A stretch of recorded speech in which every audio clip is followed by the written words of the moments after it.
നമുക്കിന്നും വചന പഠനത്തിനൊരവസരം സംജാതമാക്കിയ ദൈവത്തിന് സകല മഹത്വവും അർപ്പിക്കുന്നു. പതിവായി കാണുന്ന ദൈവദാസന്മാരെയും ദൈവദാസിമാരെയും സഹോദരങ്ങളെയും എല്ലാം കാണുന്നു. ദൈവം അവരെ എല്ലാം സഹായിക്കട്ടെ, അനുഗ്രഹിക്കട്ടെ എന്ന് പ്രാർത്ഥിക്കുന്നു. ഇന്നലെ നമ്മൾ ബുക്ക് ഓഫ് ജോബ് അതിലെ ജോബിനെ കേന്ദ്രീകരിച്ചുള്ള ചില ചർച്ചകളിൽ ആയിരുന്നു. അവശേഷിക്കുന്ന ഒരല്പം കൂടി ഭാഗം അദ്ദേഹത്തെ പറ്റിയുണ്ട്.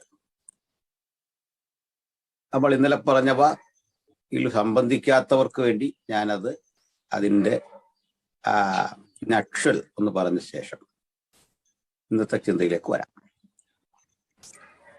യോബ് എന്നുള്ളത് ആക്ച്വലി ജോബ് ഒരു യഹൂദനല്ല, യഹൂദ പശ്ചാത്തലത്തിലുമല്ല ഈ സംഭവം നടക്കുന്നത്.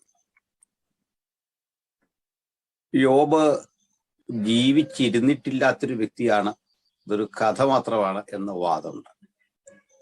ആ വാദത്തിന് വിപരീതമായി കൊടുക്കാവുന്ന തെളിവുകളായി പൊതുനിയമത്തിൽ യാക്കോബ് യോബിനെ പ്രതിപാദിക്കുന്നു. യോബിന്റെ സഹിഷ്ണുത എസെക്കിയേൽ 14:14 യോബ്, ദാനിയേൽ, നോഹ എന്നിവരുണ്ടായിരുന്നാലും ഞാൻ പ്രാർത്ഥന കേൾക്കയില്ല എന്ന് പറയും ദൈവത്തിന്റെ വാക്കുകളിൽ. തനിക്ക് ഏറ്റവും പ്രിയപ്പെട്ട 3 ആളുകളുടെ, ഏറ്റവും നീതിമാന്മാരായി മാന്യന്മാരായി ജീവിച്ച 3 പേരുടെ പേരുകളൊപ്പം ആ പേരും പരാമർശിച്ച് കാണുന്നു. യോബ് ജീവിച്ചിരുന്നു എന്ന് കരുതുന്ന സ്ഥലം ഊസ് ദേശമാണ് എന്ന് പറഞ്ഞു തുടങ്ങും. ഊസ് ദേശം എന്നത് ഏദോമിന്റെ മറ്റൊരു പേരാണ്. ഏദോം എന്ന പേര് പിന്നീട് വന്നതാണ്. ഏദോം എന്ന പേരിനാലാണ് പിന്നീട് ഈ സ്ഥലം അറിയപ്പെടുന്നത്. ഏദോം എന്നത് ഏശാവിന്റെ അവകാശ ഭൂമിയാണ്. ഇവിടെയുള്ള ഈ പ്രദേശത്തെ സെയിർ പർവ്വതം എന്നും പറയാറുണ്ട്. സെയിർ, അപ്പൊ സെയിര്, അതുപോലെ നമ്മളുടെ ഏതോ ഈ പേരുകളാലൊക്കെ അറിയപ്പെടുന്ന ഭൂപ്രദേശത്താണ് യോബ് ജീവിച്ചിരുന്നത്. ഇന്ന് യോബിൻ്റേത് എന്ന പേരുള്ള ഒരു കല്ലറ മസ്കറ്റിലുണ്ട്. ആളുകൾ ഇത് കാണാനും ഒക്കെ പോകാറ്. ആക്ച്വലി മസ്കറ്റും ഈ സ്ഥലവും തമ്മിൽ ബന്ധമില്ല. ഞാനും അങ്ങനെ തെറ്റിദ്ധരിച്ചിരുന്നു ഇതാകണം എന്ന്. അങ്ങനെ മുമ്പ് പ്രസംഗിച്ചിട്ടുമുണ്ട്, മസ്കറ്റിൽ ജോബിന്റെ കല്ലറയുണ്ട് എന്ന്. ജോബ് അവിടേക്ക് വരേണ്ട ഒരു കാര്യം വരുന്നില്ല. അങ്ങനെ പറയുന്ന പല കാര്യങ്ങളും ഫ്രെയിം ചെയ്തെടുത്ത ചില സംഭവങ്ങളാണ്. ആരോ പ്രായമുള്ള മനുഷ്യരെല്ലാം മരിച്ചതായിരിക്കും. ആ കല്ലറയാണ് ഇന്നിവിടെ യോബിന്റെ ആണ് എന്ന് പറഞ്ഞ് സൂക്ഷിച്ചേക്കുന്നത്. യോബിന്റെ ഏതോം ദേശം ഏതെന്നറിയാൻ ബൈബിളിൽ ഏതെങ്കിലും ഒരു ബൈബിൾ എടുത്തിട്ട് നിങ്ങൾ മാപ്പ് പരിശോധിക്കുക, ഭൂപടം അറ്റ്ലസ് നോക്കുക. അവിടെ ഏതോം ദേശം കിടക്കുന്ന അതിന്റെ ജോഗ്രഫിക്കൽ സ്ട്രക്ചർ മനസ്സിലാക്കുക. അതൊരിക്കലും ഈ പ്രദേശത്തല്ല. ഇതേ സ്ഥലമാണ് പിൽക്കാലത്ത് ലോത്തിന്റെ മക്കൾ. ലോത്തിന്റെ പെൺമക്കളിൽ 2 കുട്ടികളുണ്ടായിരുന്നു ലോത്തിന് തന്നെ. മോവാബരും അമോന്യരും അങ്ങനെ ഉണ്ടാകുകയാണ്. അവര് കുടിയേറിയ സ്ഥലമാണിത്. അപ്പൊ ആ സംഭവമൊക്കെ നമുക്കറിയാം. അപ്പൊ മോവാബ്യ ദേശം, അമോന്യരുടെ ദേശം എന്നൊക്കെ പറയാൻ പാകത്തിനുള്ള ഏതോ എന്ന് ഏശാവിന്റെ അവകാശഭൂമിയായി ലഭിച്ച ഈ ഭൂപ്രദേശത്താണ് യോബ് ജീവിച്ചിരുന്നത് എന്ന് അർത്ഥം. അപ്പോൾ യോബ് ഒരു സഹിഷ്ണുതയുടെ മനുഷ്യനാണ്. ടോളറേറ്റ് ചെയ്യുന്നു വല്ലാതെ. ടോളറേഷൻ, അതാണ് യോബിൽ നിന്ന് പഠിക്കേണ്ടത്. യോബിനെ കുറിച്ച് പിന്നെ നമ്മൾ ചിന്തിച്ചത് അദ്ദേഹവുമായി ബന്ധപ്പെട്ട് ആ നാട്ടുകാര് ജീവിച്ചിരുന്ന ശൈലിയും അവിടെ യോബ് ജീവിച്ചിരുന്നതും ഒക്കെ എങ്ങനായിരുന്നു. ഒരു വലിയ പ്രഭുവിനെ പോലെ, വലിയ അധികാരിയെ പോലെ, അനീതിക്കെതിരെ പൊരുതുന്ന ഒരാളെ പോലെ, ഒപ്പം വളരെ പാവങ്ങളോട് കരുണ കാണിക്കുന്ന ഒരാളായിട്ട്, വളരെ ഹൃദയവിശാലതയോടെ ദൈവത്തെ സേവിക്കുന്ന ഒരാളായിട്ട് ഒക്കെ അവിടെ പാർത്തു എന്നതാണ് ഞങ്ങൾ ഇന്നലെ ചിന്തിച്ച കാര്യം. ഇന്നത്തെ ചിന്തയിലേക്കും നമുക്ക് കടക്കാം. ഇന്ന് വചനം വായിച്ചുകൊണ്ട് തന്നെ ആരംഭിക്കാം. യോബിന്റെ പുസ്തകം 39 അധ്യായം അതിന്റെ 19 മുതലുള്ള വാക്യങ്ങൾ 25 വരെ വായിക്കണം. 19 to 25. Book of job chapter 39. Chapter 39. Sorry pastor, വാക്യം ഏതാ? വാക്യം എവിടെ തൊട്ടാ? Chapter 39 verse 19 onwards up to 25.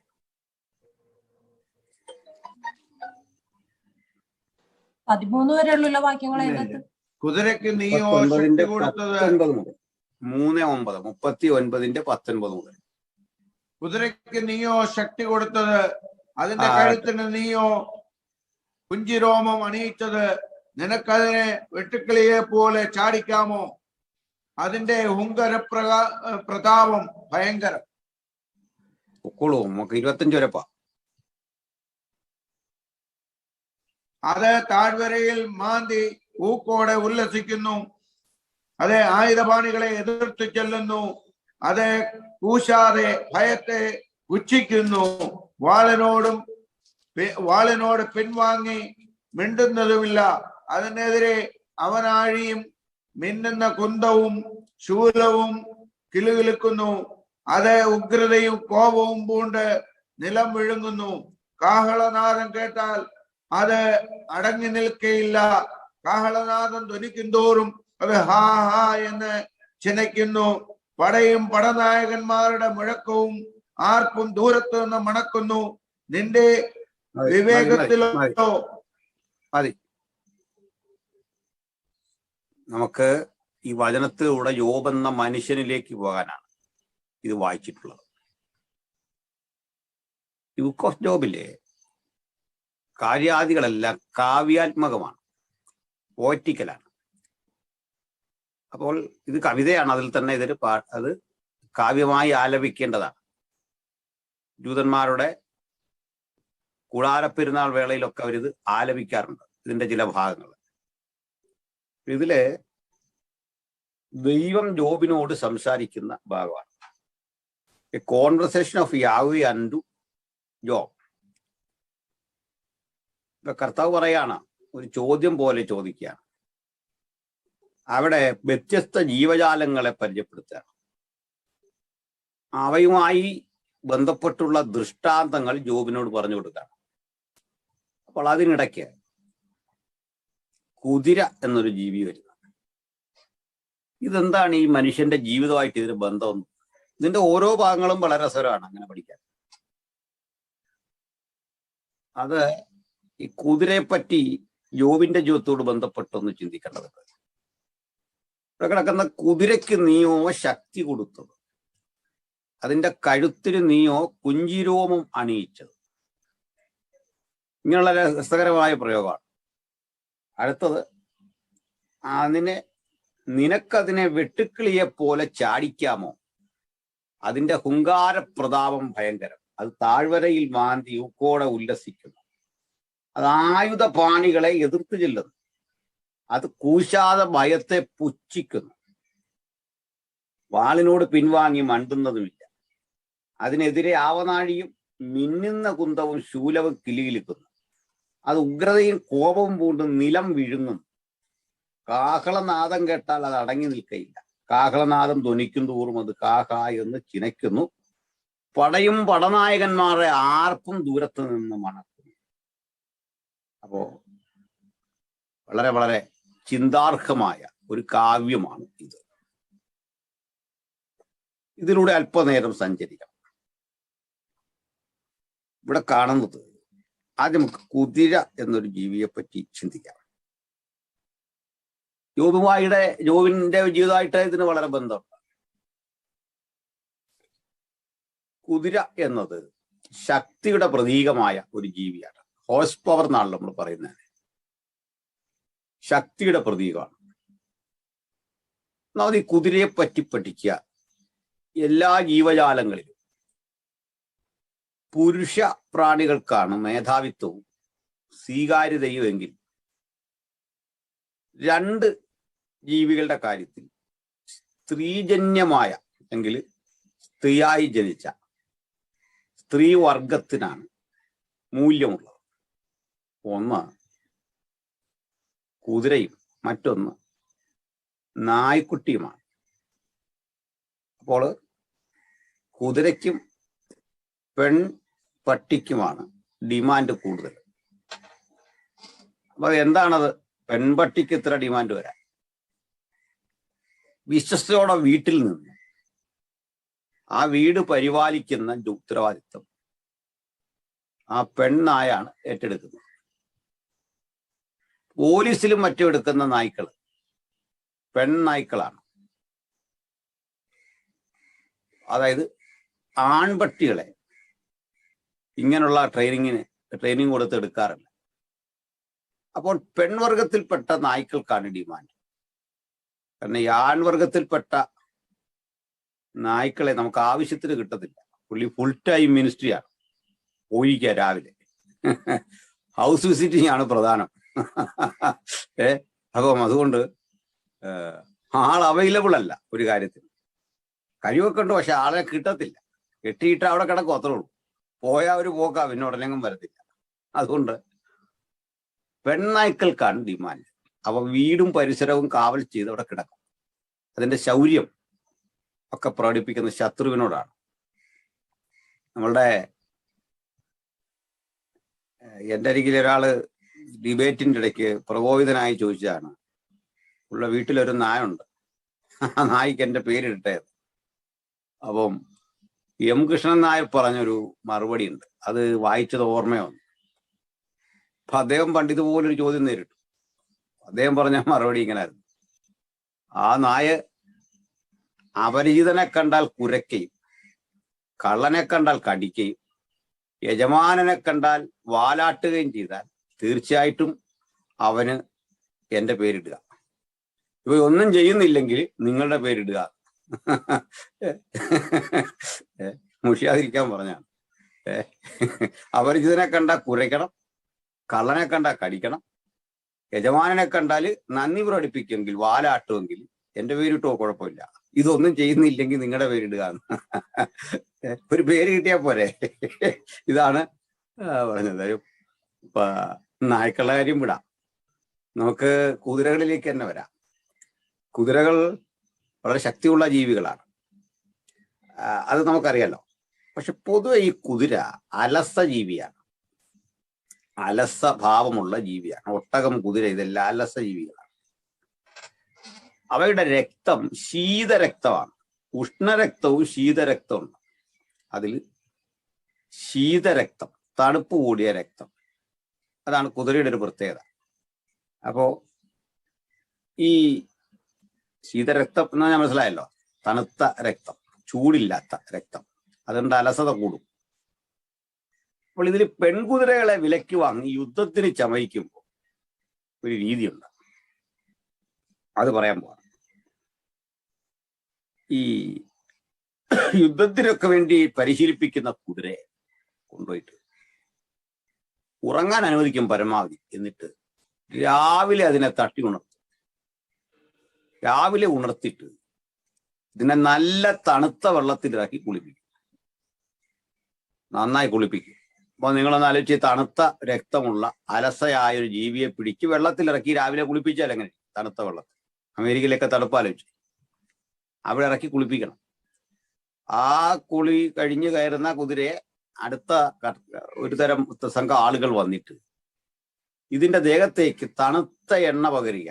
ഇത് ഉണങ്ങിക്കഴിഞ്ഞാലുണ്ട്, വെള്ളം ഉണക്കിക്കഴിഞ്ഞാലുണ്ട്, വെള്ളം ഈ കുതിര തന്നെ ഉണക്കും, കുടഞ്ഞൊക്കെ ഉണക്കും, അത്ര തണുപ്പാണ്.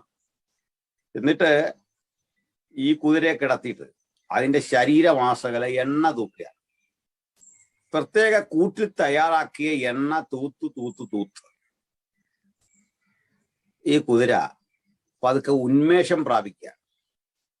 തണുപ്പ് മാറി ചെറിയ ചൂടടിച്ചു. അപ്പൊ ഒരു സംഘം മടുത്ത് ജോലി നിർത്തി പോകുമ്പോൾ അടുത്ത സംഘം വരും. ഇവരും ഇതുപോലെ വന്നാൽ ശരീരമാസകല എണ്ണ തേച്ച് തടവി അവസാനം ഈ ബന്ധനസ്ഥയായ കുതിരയെ അവിടെ ആ കിടപ്പിൽ കിടന്നുണ്ട് അത് ചെയ്യുന്ന ചില ജോലിയാണ് നമ്മൾ കാണുന്നത്. അപ്പൊ ഇവിടുത്തെ ചോദ്യം, ഈ കുതിര വെട്ടുക്കിളിയെ പോലെ ചാടണം, യുദ്ധത്തിന് കർമ്മനിരതനാകണം, യുദ്ധത്തിന് ആക്റ്റീവ് ആകണമെങ്കിൽ ഈ അലസരക്തം കൊണ്ട് ഓടിയാൽ ഒക്കൂല. അപ്പോൾ നീ പുരുഷനെ പോലെ അരമുറുക്കിക്കൊള്ളുക ജോബെ. നിന്നെ കൊണ്ടുള്ള ദൈവത്തിന്റെ ആവശ്യകത നിന്റെ സൗഭാഗ്യങ്ങളിൽ അഭിരമിച്ച് നല്ല വീടും സുഖസൗകര്യങ്ങളിലൂടെ ജീവിച്ച് ഏതോ മണ്ഡലത്തിൽ വെച്ച് മരിച്ചുപോയാൽ അങ്ങയുടെ ചരിത്രം ആരും ഓർക്കില്ല. യോബെന്ന മനുഷ്യൻ ശ്രദ്ധിക്കപ്പെട്ടത് ധനാഢ്യനായതുകൊണ്ടോ ദാനധർമ്മങ്ങൾ ചെയ്തതുകൊണ്ടോ അല്ല. സഹനത്തിന്റെ, വേദനയുടെ, കഷ്ടപ്പാടുകളുടെ ആധിക്യം സഹിച്ച് അതിനെ അതിജീവിച്ച ഒരു കരുത്തനെ നിന്നിൽ കണ്ടു. ക്ഷീണിതനായി കിടന്ന ഇടത്തു നിന്ന് കരുത്തു പ്രാപിച്ചു വരുന്ന ഒരു പ്രക്രിയക്കാണ് ചിലതരം കഷ്ടതകൾ അനുവദിച്ചത് ദൈവം. അപ്പോൾ ഈ കിടന്ന് ത്യാഗിയായി ത്യാഗം സഹിച്ച് കരുത്ത് പ്രാപിച്ച് ഒടുക്കം യോബിൽ കാണുന്ന അനുഭവം ഇതിലും കാണാം. അത് താഴ്വരയിൽ മാന്തി ഊക്കോടെ ഉല്ലസിക്കും. എന്താ താഴ്വരയിൽ മാന്തുക? ആ കെട്ടപ്പെട്ട അവസ്ഥയിൽ കുതിര വലിയ ഒരു കഴിവ് അതിന് വന്ന് ഭവിക്കുക. തണുത്ത രക്തം ചൂടായിട്ട് അതിനെന്തൊക്കെയോ ചെയ്യണമെന്നുള്ള ഒരു ഉന്മേഷം അതിലേക്ക് വന്ന് വ്യാപിക്കുക. അപ്പോൾ എന്നെ ഒന്ന് അഴിച്ചുവിടൂ, ഓടണം, യുദ്ധത്തിലേക്ക് പുറപ്പെടണം, എതിരാളിയെ തകർക്കണം, മുന്നോട്ട് പോകണം. ഇങ്ങനെ കെട്ടപ്പെട്ട അവസ്ഥയിൽ ഈ കുതിര തന്റെ കാലിട്ട് അടിച്ച് കിടക്കുന്ന ഇടത്തെ മണ്ണ് നീക്കും. ആ മണല് നീക്കി കുഴി ഉണ്ടാക്കും. അപ്പോ ഒരുതരം എക്സസൈസ് പോലെ അതിന് വെച്ചിരിക്കുന്ന ഓടാൻ അത് അങ്ങനെയാണ് ശീലിക്കുന്നത്, വളരെ വേഗത്തിൽ. കാരണം അന്നേരം അഴിച്ചുവിട്ടാൽ നിയന്ത്രണമില്ലാതെ ഓടും, എങ്ങോട്ട് പോകുമെന്ന് പറയാൻ വയ്യ. അപ്പൊ യുദ്ധത്തിന് അണിയിച്ചു കൊണ്ടുപോകുന്ന കുതിര അതിന് തയ്യാറാകുന്നതിന്റെ ഭാഗമായിട്ട് അത് കെട്ടിയിട്ടിരിക്കുന്ന ഇടത്ത് കിടന്ന് കൈകാലിട്ട് അടിച്ചടിച്ചടിച്ച് കരകയറാൻ വേണ്ടി ശ്രമിക്കും.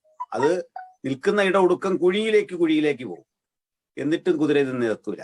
അപ്പൊ ഒത്തിരി ആകുമ്പോഴേക്ക് അതിനെ കരകയറ്റും, വീണ്ടും അടുത്ത കുഴി ഉണ്ടാക്കും. കാരണം അതിനെന്തെങ്കിലും ചെയ്തേ പറ്റൂ. കാരണം അത് നല്ല ഉന്മേഷഭരിതയായി കഴിയും. യജമാനനെ എന്നെ എങ്ങനെങ്കിലും ഉപയോഗിക്കുക എന്നത് വാക്കും ഭാഷണവും കൂടാതെ പറയുന്നുണ്ട്. എങ്ങനെങ്കിലും പ്രയോജനപ്പെടുത്തുക. യോബും ഏദോമിലെ ഊസ് ദേശത്തെ ഒരു ഭൂപ്രദേശത്ത് ധനാഢ്യനായി ജീവിച്ചു. കൊള്ളക്കാരുടെ നടുവിൽ, ഞാൻ പറഞ്ഞല്ലോ കഴിഞ്ഞ ദിവസം, കൊള്ളക്കാരുടെ നടുവിൽ, ക്രൂരന്മാരായ ആളുകളുടെ നടുവിൽ, കൊള്ളയും മന്ത്രവാദവും കൈമുതലാക്കിയവരുടെ നടുവിൽ അവർ ജീവിച്ചു. ഇനി ഒരു കാര്യം കൂടെ ഇതോട് ബന്ധപ്പെട്ട് തന്നെ പറയാം. ഈ ഏതോം വാസികൾക്ക്, ഞാൻ പറഞ്ഞു ഏതോമിർക്ക് വേണ്ടി ഒരു പുസ്തകം തന്നെ എഴുതി, ഓബദ്യാവിന്റെ പ്രവചനം. ഇവരുടെ അഹങ്കാരം അത്രയായിരുന്നു ഈ നാട്ടുകാരുടെ. ഇവരുടെ ഇടയിൽ ഒരു അന്ധവിശ്വാസം നിലനിന്നിരുന്നു. ആ വിശ്വാസം അനുസരിച്ച് കടലിൽ ഒരു സർപ്പം കിടപ്പുണ്ട്. ആ സർപ്പത്തിന്റെ വലിപ്പം കടലോളം തന്നെയാണ്. കടൽ പോലെ ഭീകരമാണ് ആ ജീവി, ഭീമാകാരമായൊരു ജീവി. അപ്പൊ ആ ജീവി തല കടലിലും അതിന്റെ വാല് കടൽ തീരത്തേക്കും ഇട്ടിരിക്കുകയാണ്. അപ്പോൾ ഈ ജീവിയുടെ വാല് തന്നെ അതിഭീകരമാണ്. അത് പാപ്പിറസ് സസ്യങ്ങൾക്കിടയിൽ എവിടെയോ ആണ് വാല് വെച്ചിരിക്കുന്നത്. അപ്പൊ കടലിൽ കിടക്കുന്ന ഈ ജീവിക്ക് ഏതെങ്കിലും അസ്വസ്ഥത വരുമ്പോൾ അത് അവിടെ കിടന്ന് വാലിട്ടടിച്ച് പൊടിപടലങ്ങൾ ഇളകയും, ഈ പാപ്പിറസ് മലയാളത്തിൽ ഞാങ്ങണ എന്നാണ് പറയുക, ഈ ഞാങ്ങണ ചെടികൾ ഇളകി അന്തരീക്ഷം ആകപ്പാടെ മാറി കൊടുങ്കാറ്റടിക്കുന്നു.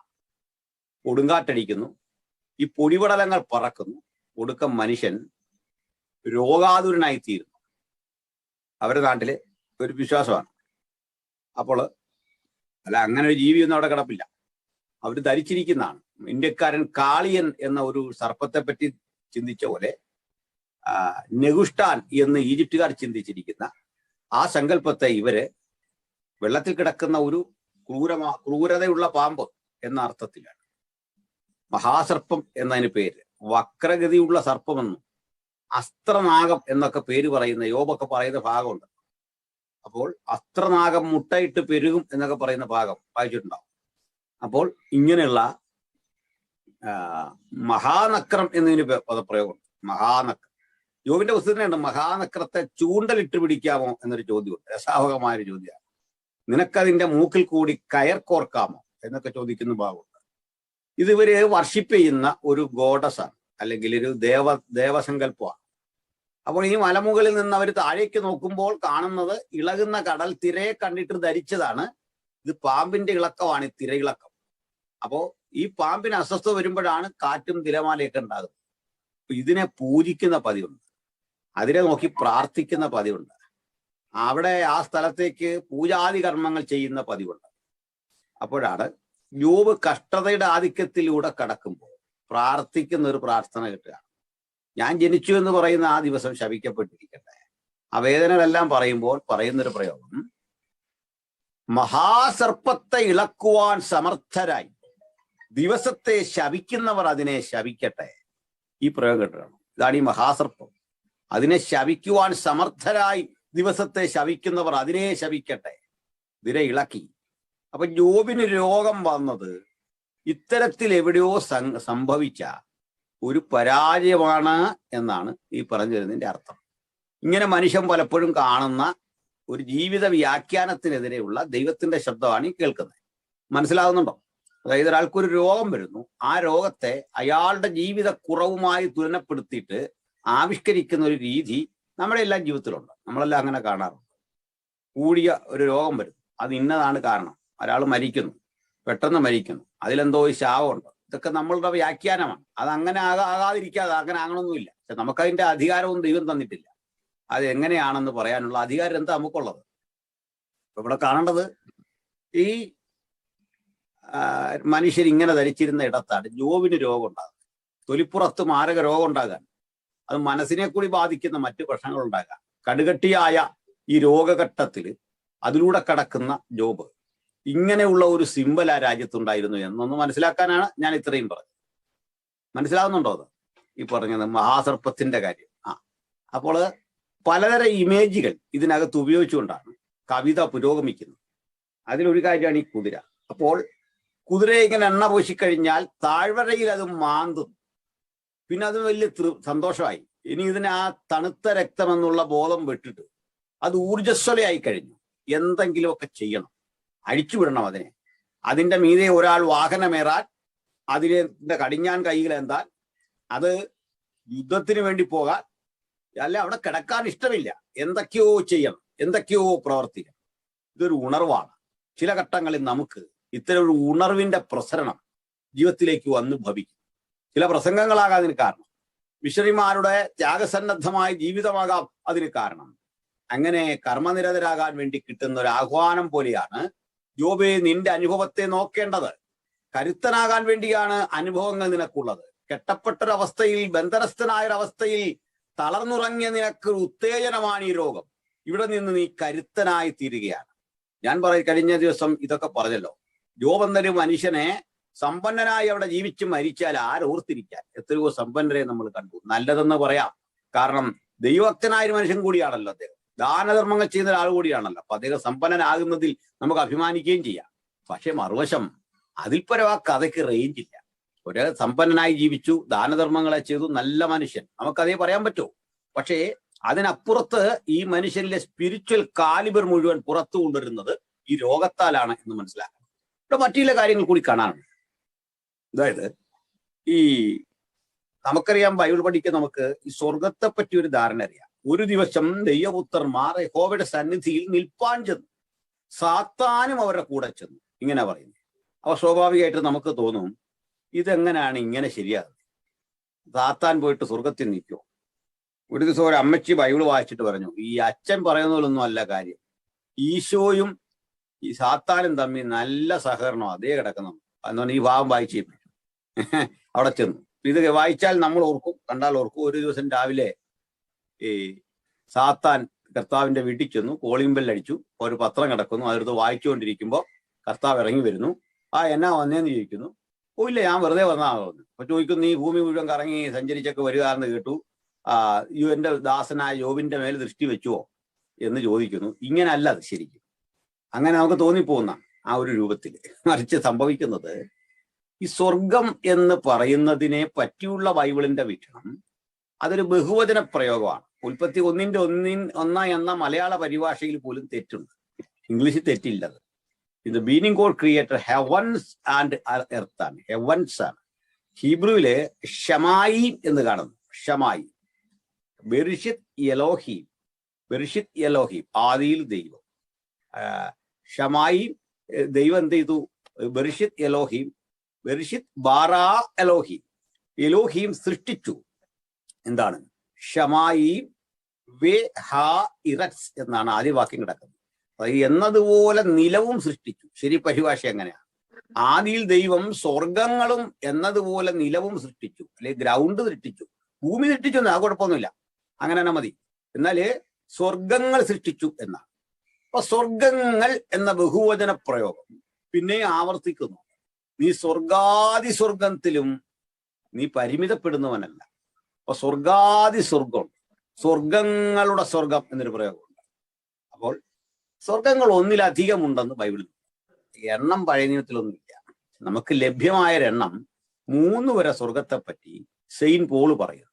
നമുക്കറിയാലോ, ക്രിസ്തുവിൽ ഒരു പുരുഷനെ ഞാൻ അറിയുന്നു, 14 സംവത്സരങ്ങൾക്ക് മുമ്പ് ശരീരത്തോടു കൂടെ അല്ലയോ എന്നറിയുന്നില്ല. ആ മനുഷ്യൻ 3-ാം സ്വർഗത്തോളം എടുക്കപ്പെടും. അതിനപ്പുറത്തൊരു കണക്ക് തരാത്തതുകൊണ്ട് നമുക്ക് അതിനപ്പുറത്തേക്ക് പോകണ്ട. 3 സ്വർഗത്തിന്റെ കണക്കേ ഇപ്പൊ ബൈബിളിലുള്ളൂ, അത് മതി. അപ്പോൾ ഈ 3 സ്വർഗങ്ങളെ വചന പഠിതാക്കൾ 3 മേഖലകളായി തിരിച്ചിട്ടുണ്ട്. ഒന്ന് സ്വർഗാദി സ്വർഗമാണെങ്കിൽ, മറ്റൊന്ന് അതിന് താഴെയുള്ള മണ്ഡലമാണ്. ഈ താഴെയുള്ള മണ്ഡലത്തെയാണ് ഐറ എന്ന് പറയുക. ഐറ, ഈ ഐറ എന്ന് പറയുന്ന മേഖലയാണ്. എയർ എന്ന പദമൊക്കെ അതിൽ നിന്നുണ്ടാകുന്നത്. ഐറ ഒരു ഗ്രീക്ക് വേർഡാണ്. നമ്മളത് ഈ മധ്യാകാശം എന്നൊക്കെ പരിഭാഷപ്പെടുത്തിയിരിക്കുന്നത്. അതിന് തൊട്ടു താഴെയാണ് നമുക്ക് ദൃശ്യമണ്ഡലം. അപ്പോൾ 1-ാം മണ്ഡലം, 2-ാം മണ്ഡലം തിരിച്ചു പറയണം. 1-ാം മണ്ഡലം നമുക്ക് ദൃശ്യമായൊരു മേഖലയാണ്. അതിന്റെ അതിരാണ് ഐറ, അല്ലെങ്കിൽ അതിന്റെ ആ പരമാവധി ലെയറാണ്. അത് ഞാൻ ജോഗ്രഫിക്കലി ഒന്നും അല്ല ഇത് പറയും, സ്പിരിച്വലി ഒരു വിഭജനമാണ്. അപ്പോൾ ഈ സ്ഥലത്ത് വെച്ചാണ് മഹാസർപ്പത്തോട് പടവരുന്നത്, മീഖായേൽ പടവരുന്നത്. അപ്പൊ ഇതിൽ നിന്ന് മനസ്സിലാക്കേണ്ടത് ആകാശത്തൊരു അടയാളം കാണാൻ. എന്താണ്? മഹാസർപ്പത്തോട് മീഖായേൽ പടവരുന്നത്. ഈ മഹാസർപ്പം അധിവസിക്കുന്ന സ്ഥലം എവിടാന്നാണ് ഓർത്താം. ഇതിൽ നിന്ന് മനസ്സിലാകുന്നത് ഈ ദൂതന്മാർക്കും അതുപോലെ തന്നെ പിശാചുക്കൾക്ക് ഒരുമിച്ച് വരാൻ പാകത്തിനുള്ള സ്ഥലമുണ്ടെന്നുണ്ട്. എന്ന് പറഞ്ഞാൽ 2-ാം സ്വർഗവും നമ്മൾ വിവക്ഷിക്കുന്ന ഇടം വരെ അവയ്ക്ക് ഭൂമിയിൽ നിന്ന് അധികാരം മുകളിലേക്കുണ്ട്. അവ ദൈവസന്നിധിയിൽ നിന്ന ഇടത്ത് നിന്ന് അവയെ താഴെ കിട്ടും. ആ താഴെ കിട്ടും എന്ന് പറയുമ്പോഴേ ഭൂമി അടക്കം ഈ മേഖല വരെ ചെല്ലാം. ഇന്ന് പിശാചുക്കൾക്ക് അവയ്ക്ക് ഈ മേഖലയിലെ ആധിപത്യമുണ്ട്. അതുകൊണ്ട് ആ മനുഷ്യരെ തെറ്റിക്കാനും അവർക്ക് സാധിക്കുന്നു. അവയുടെ വാസം അല്ലെങ്കിൽ അവയ്ക്ക് ചെല്ലാൻ പറ്റിയ സ്ഥലം ദൂതഗണങ്ങൾക്കരികിൽ വരെ ചെല്ലാം. അവിടെ നിന്നുകൊണ്ടാണ് ഈ അപവാദം ഉന്നയിക്കുന്നത്. അപ്പൊ ദൈവത്തിന്റെ ആലോചനാ സദസ്സ് എന്ന് പറയുന്നത് ഇവിടേക്കായിരിക്കും വരിക. അല്ലാതെ ദൈവം ഇരിക്കുന്ന ഇടം, ദൈവത്തിന്റെ വാസസ്ഥാനം, അത്യുന്നതനിരിക്കുന്ന ഏറ്റവും പ്രധാനപ്പെട്ടത് നമ്മൾ കരുതുന്നു. അപ്പൊ ദൈവം ഇരിക്കുന്നൊക്കെ പറയുന്നത് തന്നെ മനുഷ്യന്റെ സങ്കല്പമാണ്. കാരണം സർവാധികാരിയായ ദൈവം, സർവപ്രപഞ്ചത്തിന്റെയും നാഥൻ അങ്ങനെ ഇരിക്കുന്നു എന്നൊക്കെ തന്നെ നമ്മുടെ ഒരു കമ്മ്യൂണിക്കേഷന്റെ ഭാഗമായിട്ട് പറയുന്നതാണ്. അപ്പൊ ഇവിടെ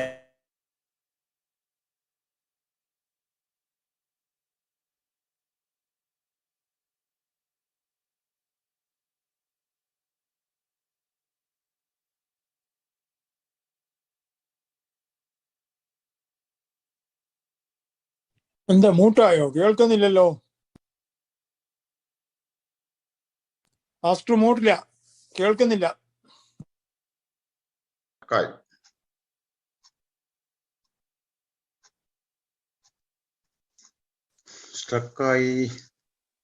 സ്റ്റക്കായി പോയതാ. ചേർത്താനെ കുറിച്ചല്ലേ പറയുന്നത്? എന്തോ പ്രോബ്ലം സംഭവിച്ചു.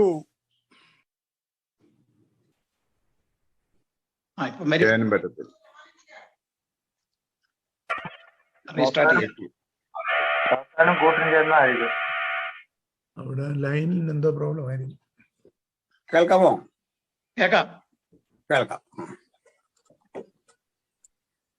അപ്പോൾ ലൈറ്റ് പോയ സാത്താന്റെ കാര്യം പറഞ്ഞു വന്നപ്പോഴേ ഓരോ പരിപാടി കേൾക്കാം. ഓക്കെ, ഇപ്പൊ ശരിയാവും. അപ്പോൾ സാത്താൻ പരമാവധി വന്നു നിൽക്കുന്ന ഇടമുണ്ട്. അവിടെ വെച്ചൊരു ചോദ്യം, എന്റെ ദാസനായ ജോബിന്റെ മീതെ നീ ദൃഷ്ടി വെച്ചു. ഇതാ ചോദ്യം. അപ്പൊ തന്റെ ദാസനായ ജോബിന്റെ മീതെ ദൃഷ്ടി വെച്ചുവോ എന്ന് മാത്രം കോടിക്കണക്കിന് മനുഷ്യരുള്ള ലോകത്ത് വെച്ച് ദൈവം ചോദിക്കണമെങ്കിൽ ഭക്തരെതിരെയുള്ള ചെറിയ പൈശാചിക നീക്കം പോലും അറിയുന്ന കർത്താവാണ് നമ്മുടെ കർത്താവ്. ഒരായുധത്തെയും പേടിക്കണ്ട എന്നായി പറഞ്ഞു. നമുക്കെതിരെ എന്ത് നീക്കമുണ്ട് മുൻകൂട്ടി അറിഞ്ഞിട്ട് ചോദിക്കുന്ന ഒരുവനായി ദൈവം നമ്മുടെ കൂടെ ഉണ്ട്. അപ്പൊ ആ ഒരു അവബോധം നമ്മുടെ ഭക്തിയെ കൂടുതൽ ജ്വലനാത്മകമാക്കും. എന്നാൽ ഇവിടെ ഈ വാക്യത്തിലൂടെ കാണാൻ സാധിക്കുന്ന ഒരു പ്രധാനപ്പെട്ട കാര്യം, ഈ യോവെന്ന മനുഷ്യന്റെ അവസ്ഥ എന്തെന്ന് ദൈവം അറിയുന്നു. സാത്താൻ എത്രമാത്രം ടാർഗറ്റ് ചെയ്തിരിക്കുന്നു എന്ന് ദൈവം അറിയുന്നു. പത്രോസിനോട് ഇതേ ചോദ്യം ചോദിക്കുക, സാത്താൻ നിന്നെ പതിർ പോലെ പാറ്റിക്കളയേണ്ടതിന് പലതവണ അനുവാദം ചോദിച്ചതാണ്. നിന്റെ വിശ്വാസം പോയി പോകുമെന്ന് കരുതി ഞാൻ അനുവദിച്ചില്ല എന്നൊരു പ്രയോഗമാണ് കാണുന്നത്. അപ്പോൾ ഇവിടെ കുതിര എന്ന ആ പ്രമേയത്തിലേക്ക് തന്നെ വന്നാൽ കാണുന്നത് കുതിരയുടെ ചില പ്രത്യേകതകൾ. അത് ആയുധ പാണികളെ എതിർത്ത് ചെല്ലുന്നു. മാത്രല്ല അത് ഭയത്തെ, അത് കൂശാതെ ഭയത്തെ പുച്ഛിക്കുന്നു. അപ്പൊ ഭയം എന്തെന്ന് അതിനറിയില്ല. കാരണം മീതെ ഒരു യജമാനനുണ്ട്. ആ യജമാനൻ ആയുധം വെച്ച് കെട്ടി ആവനാഴി നിറച്ചുകൊണ്ട് എതിരാളിക്കുള്ളിലേക്ക് പോകുമ്പോൾ എതിരാളി എത്ര കരുത്തനായെങ്കിലും അത് വാളിനെ പേടിക്കുന്നില്ല, അത് ആയുധങ്ങളെ പേടിക്കുന്നില്ല. യജമാനന്റെ കൺട്രോളിലാണ് അതിന്റെ ഉറപ്പ്. അത് പോവാണ്. അവർക്കിടയിലേക്ക് ഇരമ്പിക്കയറും കുതിരകൾ. അപ്പൊ കുതിരകൾ ഇങ്ങനെ ഇരമ്പിക്കയറി നാശം വരുത്തും. അപ്പോൾ അതിന്റെ മുമ്പ് നിൽക്കുന്ന ഒന്നും അതിന് വിഷയമല്ല, അത് ഓടിക്കിടക്കുകയാണ്. ഇതുപോലെയാണ് ജോബെ നിന്റെ ജീവിതം. കാരണം ഇത്രയും പ്രതിസന്ധി നിറഞ്ഞ ഒരു അന്തരീക്ഷത്തിൽ ഏതെല്ലാം രൂപത്തിൽ നിന്നെ ഉന്മൂലനം ചെയ്യാം എന്ന് സാത്താൻ ശ്രമിച്ചപ്പോൾ ഒരു കുതിരയെ പോലെ നിനക്കതിന്റെ ഉള്ളിലേക്ക് ഓടിക്കയറി ഭയത്തെ പുച്ഛിക്കാൻ സാധിക്കുന്നു എന്നുള്ളതാണ്. ഇത്രയും പ്രതിസന്ധി ഒരു മനുഷ്യന് വരിക, 10 മക്കളുടെ ദാരുണ അന്ത്യം സംഭവിക്കുക, വസ്തുക്കളൊക്കെ കൊള്ളയടിച്ചുകൊണ്ട് പോവുകയാണ്, ഭീകരമായൊരു അന്തരീക്ഷം സംജാതമാകുക. അവിടെയെല്ലാം ഭക്തരെ ജയോത്സവത്തോടെ നിർത്തുന്ന ദൈവത്തിന്റെ പദ്ധതി നമുക്ക് കാണാം. അടുത്തത്, അതിനെതിരെ ആവനാടിയും മിന്നുന്ന കുന്തവും ശൂലവും കിലിയിലിക്കും. അപ്പൊ എതിരെ ഉള്ള യുദ്ധരംഗങ്ങളിൽ കേൾക്കുന്ന ശബ്ദം അതെല്ലാം അത് കേട്ടു പോവാണ്. വേണമെങ്കിൽ ഭയപ്പെടാൻ പാകത്തിന് കാരണമുണ്ട്. പക്ഷെ അവയൊന്നും മൈൻഡ് ചെയ്യാതെ ശക്തിയുക്തം പോകുന്ന ഒരു കരുത്തനെ ജോബിലൂടെ കാണുകയാണ് ഇവിടെ എഴുത്തുകാരൻ. അപ്പൊ അത്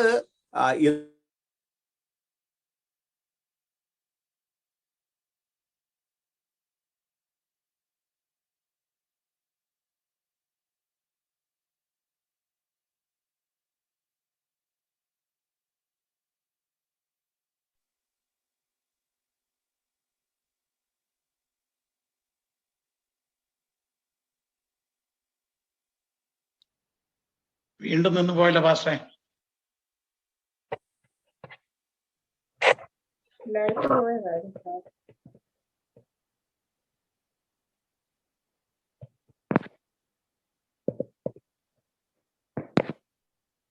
മഴയും കരണ്ടും എല്ലാം പോയി.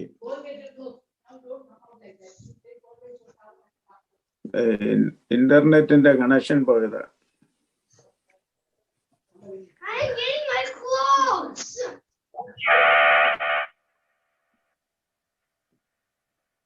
പത്തനാപുരത്ത് മഴയുണ്ടോ ചെറിയ?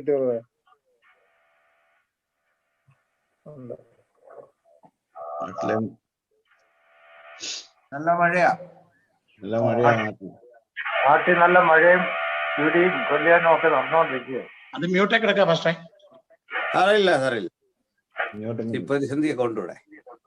അപ്പൊ നമുക്ക് അടുത്തിലേക്ക് വരാം. ഇത് നമുക്ക് എങ്ങനെയും ഇത് പോഷം തീർക്കണം, അല്ലെങ്കിൽ ഇത് അടുത്ത ദിവസത്തേക്ക് ഇവിടെ വെക്കാനില്ല. 2 ദിവസമാണ് ഒരു ഭാഗത്തിന് വെച്ച്. ആയുധപാണികൾ ചെല്ലുന്നു. പിന്നെ അത് അടുത്തൊരു കാര്യം, ഈ മിന്നുന്ന കുന്തം ശൂലം ഒക്കെ കിളിയിൽക്കുന്നു. അത് ഉഗ്രതയും കോപവും പൂണ്ട് നിലം വിഴുങ്ങുന്നു. എങ്ങനെയാണ് ഒരു കുതിര നിലം വിഴുങ്ങുന്നതെന്നൊരു ചോദ്യം വരാം. അതാ കാവ്യഭാഷയുടെ രസകരമായ ഒരു ആവിഷ്കരണ രീതി. അതായത് ഒരു കുതിര യുദ്ധരംഗത്ത് പുറപ്പെടുമ്പോൾ അത് യജമാനൻ അതിന്റെ മീതെ ഇരിക്കുന്നു, അതിനെ പായിക്കുന്ന വില്ലാളി, ആ യുദ്ധവീരൻ അതിന്റെ മീതെ ഇരിക്കുന്നു, അയാൾ കൺട്രോൾ ചെയ്യുകയാണ്.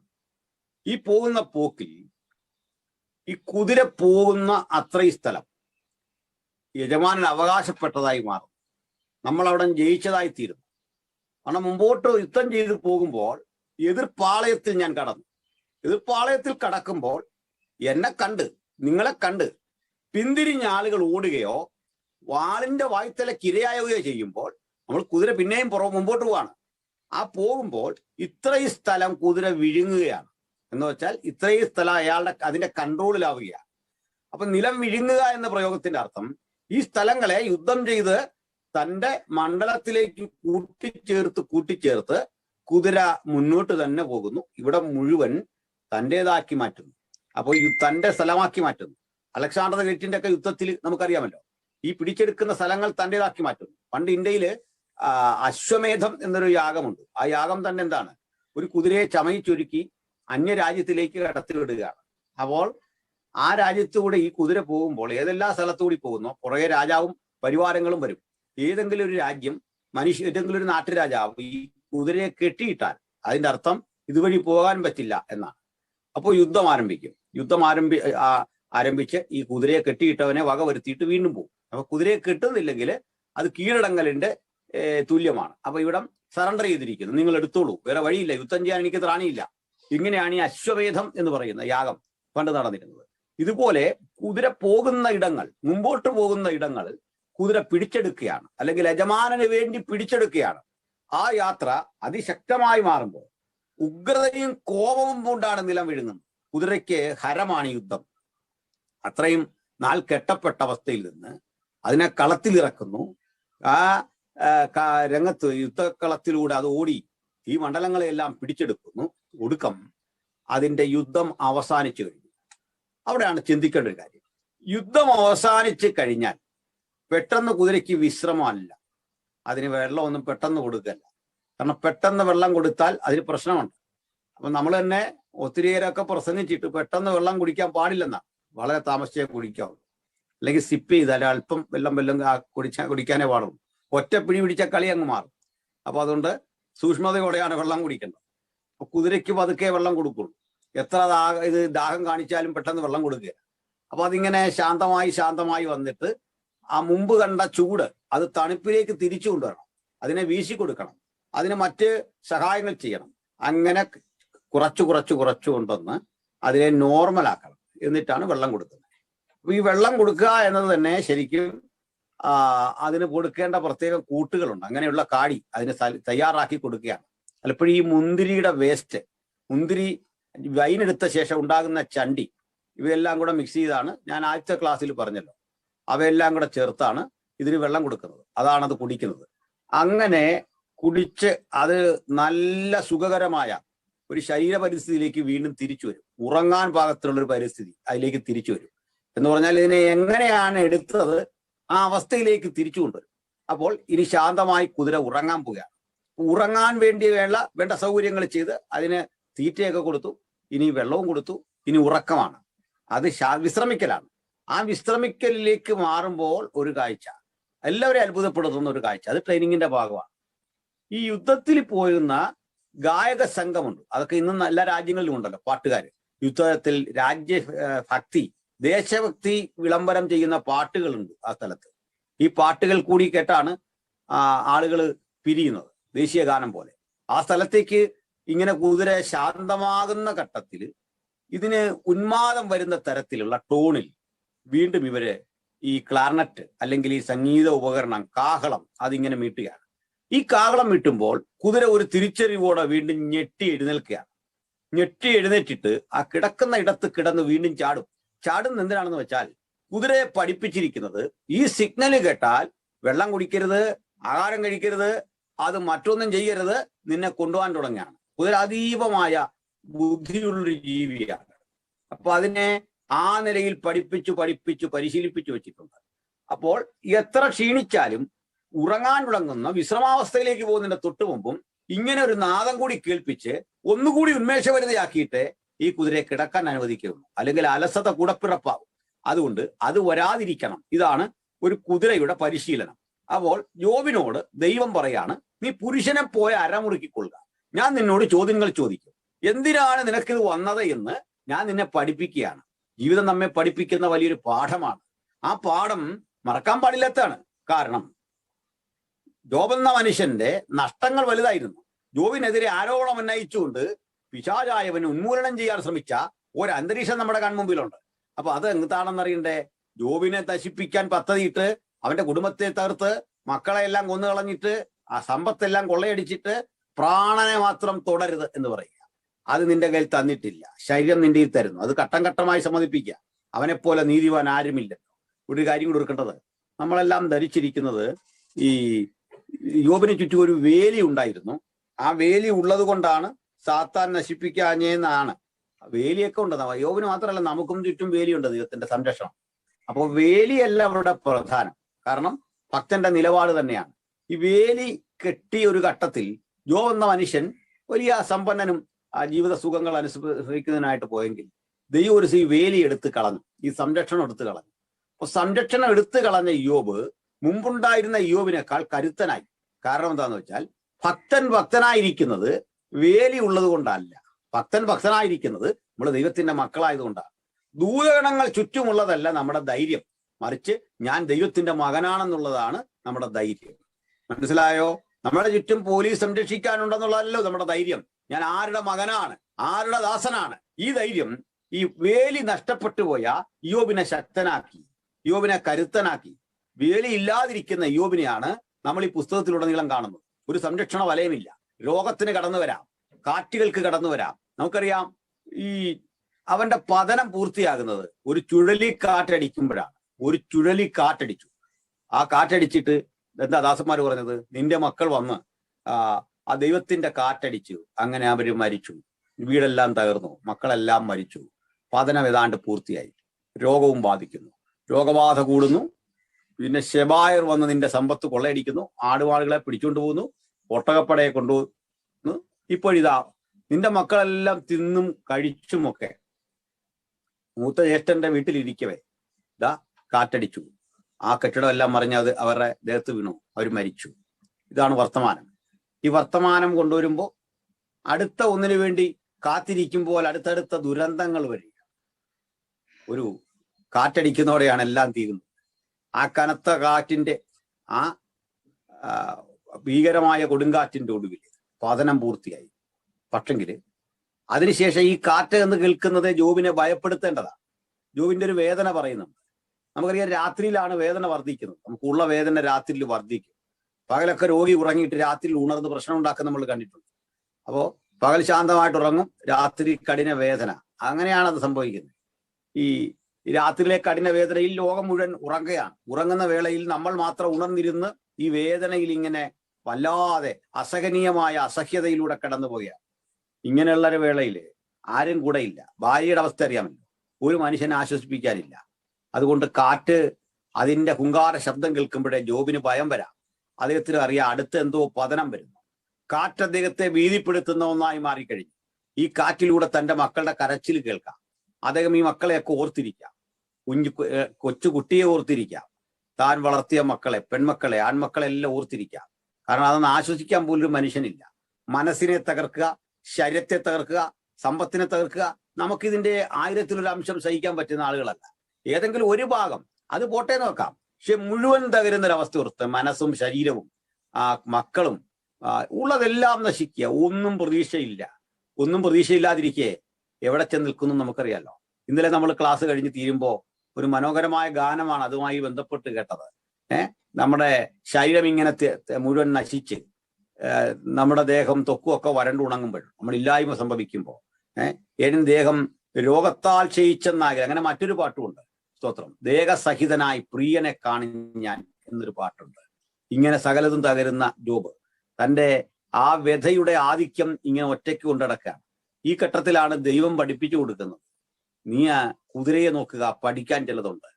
ആ കുതിര എങ്ങനെ ശക്തിമത്തായ ഒരു ജീവിയായി മാറി, അതെങ്ങനെ യുദ്ധം വിജയിച്ചു, അതെങ്ങനെ ശൂലവും അതിന്റെ ആവനാടിയും കണ്ടാൽ ഭയപ്പെടാതിരുന്നു, അതെങ്ങനെ നിലം വിഴുങ്ങി മുന്നേറി, അതെങ്ങനെ കരുത്തു കാട്ടി. ഇതേപോലെ നീ എന്റെ യുദ്ധക്കളത്തിൽ വേണ്ട വീര്യമുറ്റൊരായുധമാണ്. അപ്പൊ നമ്മളെല്ലാം ദൈവത്തിന്റെ യുദ്ധക്കളത്തിലെ വീര്യമുറ്റ ആയുധമാണ്. നഷ്ടങ്ങളെ നോക്കിയിട്ട് പറയണം, അതെന്നെ പ്രചോദിപ്പിക്കുന്നതേയുള്ളൂ, അതെന്നെ ശക്തിപ്പെടുത്തുന്നതേ ഉള്ളൂ, അതെന്നെ കരുത്തനാക്കുന്നതേ ഉള്ളൂ. നമുക്ക് ആ ധൈര്യവും ബലവും ഒക്കെ ജീവിതത്തിൽ വരട്ടെ എന്ന് ഞാൻ പ്രാർത്ഥിക്കുകയാണ്. മറ്റൊരു കാര്യം കൂടിയുണ്ട്. ഇവിടെ യോബിനെ ഇങ്ങനെ കൊടുങ്കാറ്റടിച്ച് ആ വീടും പരിസരവും ഒക്കെ നശിച്ചു, മക്കളെല്ലാം മരിച്ചു എന്ന വാർത്ത വരക്കുന്നു. അപ്രതീക്ഷിതമായ ഘട്ടത്തിൽ ഇതാ വീണ്ടും ഒരു കൊടുങ്കാറ്റടിക്കുന്നു. ആ കൊടുങ്കാറ്റ് ചുഴലിയായി രൂപപ്പെടുന്നു. ചുഴലിക്കാറ്റിന്റെ പ്രത്യേകത അറിയാം. അതിങ്ങനെ വട്ടത്തിലടിച്ച് വല്ലാത്തൊരു ഭീകരാവസ്ഥയാണ്. ഇങ്ങനെ ആ ചുഴലിക്കാറ്റ് കണ്ടപ്പോൾ യോബ് ഒന്ന് ഭയന്നിരിക്കണം. പക്ഷേ വചനം അവിടെ കിടക്കുന്നത് ആ ചുഴലിക്കാറ്റ്, കഴിഞ്ഞ ദിനങ്ങളിൽ കണ്ട കാറ്റ് ആ വീടിനെ ഉന്മൂലനം ചെയ്തായിരുന്നെങ്കിൽ ഇന്ന് അതേ കാറ്റിൽ ദൈവം ഇറങ്ങി വരുന്നു എന്നതാണ്. അപ്പോൾ ഏത് പ്രതിസന്ധിക്കകത്തും അതിനെ വാഹനമാക്കി ഇറങ്ങി വരുന്ന ഒരു ദൈവമുണ്ട്. ഇന്നലെയിലെ നഷ്ടങ്ങളെ നികത്താൻ അതേപോലൊരു വാഹനം. സത്യത്തിൽ ഈ വാഹനം ദൈവത്തിന്റെ ഒരു എമർജൻസി വാഹനം പോലെയാണ്. ഇതേ വാഹനത്തിലാണ് നമ്മളുടെ ഏലിയാവിനെ എടുത്തുകൊണ്ടത്. ചുഴലിക്കാറ്റിൽ എടുത്തുകൊണ്ടു എന്ന് വചനം കിടക്കുകയാണ്. അപ്പൊ ദൈവം ഇറങ്ങി വരുന്നു. നീ പുരുഷനെ പോലെ അരമുറുക്കിക്കൊള്ളുക. ഇപ്പോഴൊരു കാര്യം കാണുക, ഇവിടെ എവിടെയാണ് സൗഖ്യം കിട്ടിയത്? ഏത് ഘട്ടത്തിലാണ്? അവനെ സൗഖ്യപ്പെടുത്തുന്നതായിട്ടൊരു വാക്യം നേരെയില്ല.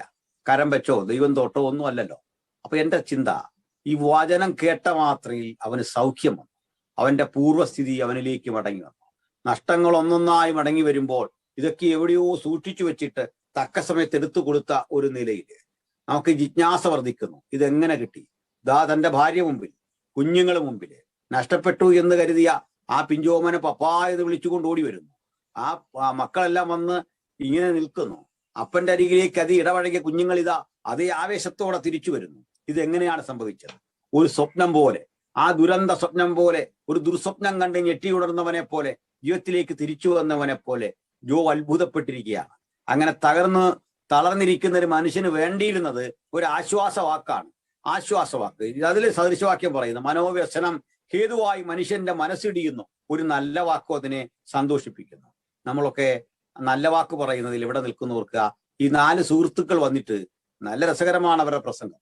ആ പ്രസംഗങ്ങൾ പഠിച്ചാൽ ഭയങ്കര വിജ്ഞാനപ്രദമാണ്. നല്ല ചിന്തകളാണ് പറയുന്നത്. ആ ചിന്തകളിലൊക്കെ ഒത്തിരി സംഭവങ്ങളുണ്ട്. പക്ഷേ അതെല്ലാം കാലകരണപ്പെട്ടവയാണ്. നമുക്ക് വേണ്ടത് തത്വചിന്തയല്ല, തത്വോപദേശമല്ല. അവിടെ അതൊന്നും ആവശ്യമായിരിക്കുന്നില്ല. നമുക്ക് വേണ്ടത് അനുഭവത്തിലൂടെ നമ്മെ പുനഃസ്ഥാപിക്കുന്ന, പുനരുജ്ജീവിപ്പിക്കുന്ന ദൈവത്തിന്റെ ഇടപെടലാണ്. അതാണ് ക്രിസ്ത്യാനിറ്റിയുടെ വിജയം എന്ന് പറയുന്നത്. 2000 ആണ്ടായിട്ട് ക്രിസ്ത്യാനിറ്റി ഉലകത്തിന് കൊടുത്തുകൊണ്ടിരുന്നത് സാരോപദേശങ്ങളുടെ ഒരു സമാഹാരമല്ല, മറിച്ച് ഏറ്റവും പ്രാക്ടിക്കലായ ഒരു ജീവിതത്തെയാണ് പ്രദാനം ചെയ്തത്. ഞാൻ കഴിഞ്ഞൊരു ചർച്ചയിൽ പറഞ്ഞപ്പോൾ നമ്മുടെ നാട്ടിൽ ഒരു കത്തോലിക്ക പുരോഹിതനുണ്ടായിരുന്നു, ചാവറയച്ചൻ എന്നാണ് പേര്, നിങ്ങൾക്കറിയാമല്ലോ. ഈ ചാവറ പിതാവിനെ പറ്റിയുള്ള വളരെ ആവേശപരമായ ഒട്ടേറെ ചരിത്രങ്ങൾ കത്തോലിക്ക സഹോദരങ്ങൾ കൊണ്ടുനടക്കാറുണ്ട്. അദ്ദേഹത്തിന്റെ ശരീരത്തിന് രോഗസൗഖ്യം കൊടുക്കാനൊക്കെ ഉള്ള കഴിവുണ്ടെന്നോ ഒക്കെ ഉള്ള നിലയിൽ അതൊക്കെ അതിന്റെ വഴിക്ക് വിടുക. കാരണം അതിലും പ്രധാനപ്പെട്ട ഒരു കാര്യമുണ്ട്.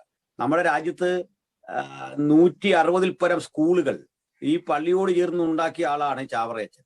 ഒരു സ്കൂൾ ഉണ്ടാക്കിയ മനുഷ്യനെ നവോത്ഥാന നായകനായിട്ട് പറയുമ്പോൾ പള്ളിയോട് ചേർന്ന് 160 സ്കൂൾ ഉണ്ടാക്കിയിട്ട് പൊതുവിദ്യാഭ്യാസം കേരളത്തിൽ വരുന്നതിന് മുമ്പ് എല്ലാവർക്കും പഠനം കൊടുത്തൊരു മനുഷ്യനാണ് അദ്ദേഹം. അപ്പൊ ആലോചിച്ച് നോക്കിക്കേ, അക്കാലത്ത് സർക്കാർ സ്കൂൾ തുടങ്ങുന്നതിന് മുമ്പ് സ്വന്തം സ്കൂൾ തുടങ്ങി ജാതിമത ഭേദമന്യേ എല്ലാവരെയും പള്ളിയിൽ കൂട്ടി അവിടെ പഠിപ്പിച്ചു. അങ്ങനെ ക്രൈസ്തവൻ കൊടുത്ത അക്ഷരാഭ്യാസം. മിഷണറിമാരും ഇതുപോലെ തന്നെയാണ് പ്രവർത്തിച്ചത്. അപ്പൊ ലോകത്തെല്ലായിടത്തും അതുപോലെ പിൽഗ്രിം ഫാദേഴ്സ് കുടിയേറും മുമ്പുള്ള അമേരിക്ക എന്തായിരുന്നു? അല്ലെങ്കിൽ നമുക്കറിയാമല്ലോ പ്യൂരിറ്റൻസിന്റെ ആഗമനത്തിന് മുമ്പുള്ള അമേരിക്ക എന്തായിരുന്നു? അതിലേക്ക് പോകണ്ട. അട്ടപ്പാടി എന്നൊരു സ്ഥലം ഉണ്ടല്ലോ നമ്മുടെ നാട്ടിൽ, അല്ലെ മലബാറുണ്ടല്ലോ. ഈ മലബാറിലേക്ക് ക്രൈസ്തവ കുടിയേറ്റം സംഭവിക്കും മുമ്പ് ഇതൊക്കെ മരുഭൂമികളായിരുന്നു, ഒരു പ്രയോജനപ്പെടാത്ത സ്ഥലങ്ങളായിരുന്നു. അവയെ പ്ലാൻ ചെയ്തെടുത്ത് അവയിൽ മനുഷ്യത്വം എന്ന ഒരു വലിയ വികാരം നിറച്ചുകൊണ്ട് ഇടപഴകിയപ്പോൾ നാടിനും സ്ഥിതിക്കും ഭേദം വന്നു. അപ്പൊ ഓരോ ക്രൈസ്തവനും മനുഷ്യത്വത്തിന്റെ പ്രദർശനശാലയാണ്. ഓരോ ദൈവമകനെ കൊണ്ടും മനുഷ്യത്വത്തിന്റെ പ്രകാശനം ദൈവം ആഗ്രഹിക്കുന്നു. ഇത് യോബിനെ പറ്റിയും പറഞ്ഞത്, പണ്ടും നീ ഇതൊക്കെ ചെയ്തു, പക്ഷേ ഇനി നീ കരുത്തരാവുകയാണ്. തളർന്നുറങ്ങിയ ആ മനുഷ്യനെ, തകരാൻ തുടങ്ങിയവനെ പറ്റി പറയാണ്, നീ പുരുഷനെ പോലെ അരമുറുക്കിക്കൊള്ളുക. അസ്ഥിപഞ്ജരമായി തീർന്ന് നാശകരമായ അവസ്ഥയിൽ കിടക്കുന്നവനെ പുരുഷനെ പോലെ അരമുറുക്കിക്കുന്ന ദൈവം ഒരുവനേ ഉള്ളൂ. അത് നമ്മുടെ കർത്താവാണ്. ഇന്ന് നമുക്ക് ആ ദൈവത്തിൽ അഭയം പ്രാപിച്ച് ബലപ്പെടാം. നമ്മെ പുരുഷനെ പോലെ കരുത്തനാക്കുന്ന ആ ദൈവം യുദ്ധം തീർന്നില്ല എന്ന് പഠിപ്പിക്കുകയാണ്. ഒടുക്കം നമ്മൾ കാണുന്നത് ജോബിനെല്ലാ നഷ്ടവും തിരിച്ചു കൊടുത്തു. ഈ നഷ്ടങ്ങളെ തിരിച്ചു കൊടുത്ത കൂടെ ഒരു കാര്യം കൂടെ ശ്രദ്ധിക്കേണ്ടത്, അത് പറഞ്ഞ് നമുക്ക് നിർത്തിയേക്കാം. മക്കളെയും പെൺമക്കളെയും കുഞ്ഞുങ്ങളെല്ലാം കൊടുത്തു. എന്നിട്ട് പറയാണ്, ജോബിന്റെ മക്കളെ പോലെ സൗന്ദര്യമുള്ള പെൺകുട്ടികൾ അവിടെ ഒന്നും ഉണ്ടായില്ല. അപ്പൊ ആ കുഞ്ഞുങ്ങളുടെ പേരും ഒക്കെ നമുക്കറിയാലോ. അപ്പൊ യമീമ എന്ന് പേരുണ്ട്, കെസിയ എന്ന് പേരുണ്ട്, കേരൻ ഹപ്പൂക്ക എന്ന് പേരുണ്ട്. അപ്പൊ യമീമ എന്നുള്ള പേരും കെസിയ എന്നുള്ള പേരും ഒക്കെ നമ്മുടെ ഇടയിൽ സർവ്വസാധാരണ. ഇനി കേരൻ ഹപ്പൂക്ക എന്നുകൂടി ഇട്ടേക്കണം ഇനിയുള്ള കുഞ്ഞുങ്ങൾ. എന്നാലും ഇന്ന് ഏറ്റവും അധികം ഈ സ്ത്രീധനം വാങ്ങുന്ന ആളുകൾ നമ്മളുടെ എന്താ പറയുക, മസ്കറ്റിലെ പെണ്ണുങ്ങളാണ് ഏറ്റവും അധികം സ്ത്രീധനം വാങ്ങുന്നത്. അവിടെ സ്ത്രീകൾക്കാണല്ലോ പൈസ കൊടുക്കണ്ടേ. അപ്പോൾ സ്ത്രീകൾക്ക് അങ്ങോട്ട് പണം കൊടുത്താലേ ആ രാജ്യത്തൊക്കെ കല്യാണം നടക്കും. അങ്ങനെയാണ്. നമ്മുടെയൊക്കെ നാട്ടിൽ നേരെ തിരിച്ചാണ്. അത് ദൈവത്തിന്റെ ഒരു കൃപയാണെന്നാണ് ഞാൻ പരിഗണിച്ചേക്കുന്നത്. അല്ലെങ്കിൽ ലോൺ എടുത്താൽ പോലും നമ്മുടെ ഒന്നും കല്യാണം നടക്കില്ല. പൗരന്മാർ ഇരിപ്പ് കണ്ടാൽ അങ്ങനെയൊന്നും അല്ലെന്നാണ്. നമുക്ക് കാശ് കൊടുക്കേണ്ടി വന്നാൽ ആർക്കെങ്കിലും കല്യാണം നടക്കും. പൗരന്മാർ കേൾക്കുന്നുണ്ടെങ്കിൽ നിങ്ങളിത് വിട്ടുകളയുക. അപ്പോ നേരെ തിരിച്ചാണെങ്കിൽ നമ്മളൊക്കെ ഇവിടെ നിന്ന് പോയാൽ ഒരു രക്ഷയുണ്ടാവുമായിരുന്നില്ല. 100 കുറ്റം പറയുമ്പോഴും ഒരു കല്യാണം നടന്നത് അങ്ങോട്ട് ആ പൈസ കൊടുക്കേണ്ടി വന്നെങ്കിൽ ആകെ അധോഗതിയായിപ്പോയി. അതാ ദൈവത്തിന്റെ ഒരു കരുണ, ഒരു കൃപ, ദൈവത്തിന്റെ ഒരു പരിപാലനം നമ്മുടെ മീതെ ഉണ്ടെന്ന് അങ്ങ് കരുതിയാൽ മതി. അപ്പൊ അതുകൊണ്ടാണ് നമ്മൾ പലതും സഹിച്ചു പോകുന്നത്. പോട്ടെ. അപ്പോൾ ഇവിടെ ഇവരാണ് ഏറ്റവും അധികം ഈ സ്ത്രീധനം വാങ്ങുന്നത്. അങ്ങോട്ട് പണം കൊടുക്കണം. അപ്പൊ അവരങ്ങനെ പറയാൻ കാരണം തങ്ങൾ ജോബിന്റെ കൊച്ചുമക്കളാണെന്നാണ്, ജോബിന്റെ മക്കളുടെ മക്കളുടെ മക്കളാണ് തങ്ങളെന്നാണ് അവിടുത്തെ സ്ത്രീകൾ കരുതിയേക്കുന്നത്. അതുകൊണ്ട് അവർക്ക് സൗന്ദര്യമുണ്ട് എന്ന് അവര് കരുതുന്നു. അപ്പോ അതുകൊണ്ട് ഏറ്റവും കൂടുതൽ പണം ഞങ്ങൾക്ക് തരണം, ഇതാണ് ആ ഡിമാൻഡ്. അപ്പൊ അതില് ഹിസ്റ്റോറിക്കലി എന്നും വലിയ കാര്യമൊന്നുമില്ല. ഹിസ്റ്റോറിക്കലി അങ്ങനെയൊന്നും കാര്യമില്ല. ജനിതകപരമായിട്ടൊരു സാധ്യത തീരെ കുറവാണ്. കാരണം അറബികൾ പ്രധാനപ്പെട്ടതായിട്ട് വരുന്നത് ഈ ബെഡൂബിയൻ എന്നറിയപ്പെടുന്ന അല്ലെങ്കിൽ ബെദുക്കൾ എന്നറിയപ്പെടുന്ന ഒരു സംവിധാനത്തിൽ നിന്നാണ്. അപ്പോ അല്ലാതെ അവർക്ക് ജോബുമായിട്ട് ബന്ധമില്ല. അപ്പൊ ആ ക്ലെയിം എല്ലാം തെറ്റാണ്. പക്ഷെങ്കിൽ ഒരു കാര്യം ഓർക്കേണ്ടത്, ഈ സംഭവത്തിന്റെ സ്വാധീനം എത്ര വലുതാണെന്ന്. ഏതാണ്ട് ഈ പുസ്തകം എഴുതുന്നത് മോശയാണ്, അദ്ദേഹത്തിന്റെ കൃതിയായിട്ടാണ് പരിഗണിക്കപ്പെടുന്നത്. അപ്പൊ അത്രയും പുരാതനമായ കൃതിയിൽ ദൈവത്തോടുള്ള സഹനത്തിന്റെ ആധിക്യം ഒരു മനുഷ്യനെ എത്രമാത്രം കരുത്തുറ്റവനാക്കി എന്നുള്ളതാണ് ഈ കാണിക്കുന്നത്. എന്നിട്ട് ഈ പുസ്തകം ശാന്തസുന്ദരമായി സമാപിക്കുകയാണ്. ആ തുടങ്ങിയ ഇടത്തേക്ക് തിരിച്ചില്ലെന്ന പോലെയാണ്, യഥാസ്ഥാനത്തിലേക്ക് തിരിച്ചില്ലുകയാണ്. ആ വീടും കുടുംബവും ഒക്കെ ഒരിക്കൽ കൂടി സന്തോഷിക്കുന്നൊരവസ്ഥയിലേക്ക് പോവുകയാണ്. ചിലത് വീടുകളും ഭവനാന്തരീക്ഷവും ഒക്കെ തളർന്നിട്ട് നമ്മുടെ സന്തോഷങ്ങളെ നഷ്ടപ്പെട്ട ഇടത്ത് നിന്ന് ഇനി നമുക്ക് ആശ്വസിക്കാനാകുമോ എന്ന ഒരു ചോദ്യം ഉയരുന്നു. ആ ചോദ്യങ്ങൾക്ക് നടുവിൽ ഭക്തനെപ്പോഴും ഒരു ഉത്തരവുണ്ട്. ഇനിയും ദൈവത്തിന്റെ സമയം താമസിച്ചു പോയിട്ടില്ല. മരണത്തിന്റെ മുനമ്പത്തും ഒരു അനുഗ്രഹം നമ്മുടെ മുമ്പിൽ വെച്ചിട്ടുള്ളവനാണ് നമ്മുടെ ദൈവം. ഏത് പരാജയത്തിന്റെ നടുവിലും നമുക്ക് വേണ്ടി മാത്രം ഒരു വിജയം അവൻ സൂക്ഷിച്ചു വെച്ചിട്ടുണ്ട്, മനസ്സിലാക്കിക്കൊള്ളണം.